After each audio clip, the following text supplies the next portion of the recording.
Hi friends! Ilang araw na lang at magpapasko na.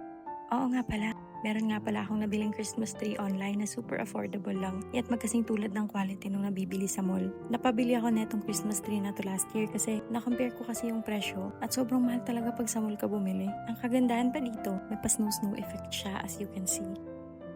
Ba't sa mall pa bibili kung meron naman online na mas mura at same quality?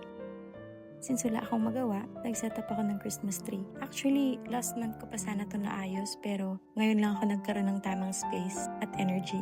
Hindi ko din pwedeng palipasin tong Pasko na to nang hindi nagde-decorate ng Christmas tree. Kasi nung buhay pa si Mama, sigurado akong hindi na naman ako titigilan nun hanggat hindi kami nakakapag-decorate ng Christmas tree sa bahay. Around this time of the year, excited na talagang mag-isip ng kulay at kung anong mga ornaments ang isasabit. Para kay Mama kasi, Christmas is special. Naalala ko yung mga times na sabay-sabay kaming pamilya na nag-decorate. Minsan pa nga, sa kalagitnaan ng pag-aayos, bigla kaming nagbe-break time para mag-snacks. Akala mo naman talaga ang dami na naming nagawa. Kahit wala na si Mama, may presence pa rin siyang kasama ko. Yung pakiramdam na hindi mo ma-explain, may mga memories talaga na hindi mo mahahawakan pero palagi mong dala kahit saan. Na-realize ko na kahit ang daming nagbago sa life, oo, hindi na siya tulad ng dati. Pero I will still live up on it. Oo nga pala, andyan lang yung link ng Christmas tree ha.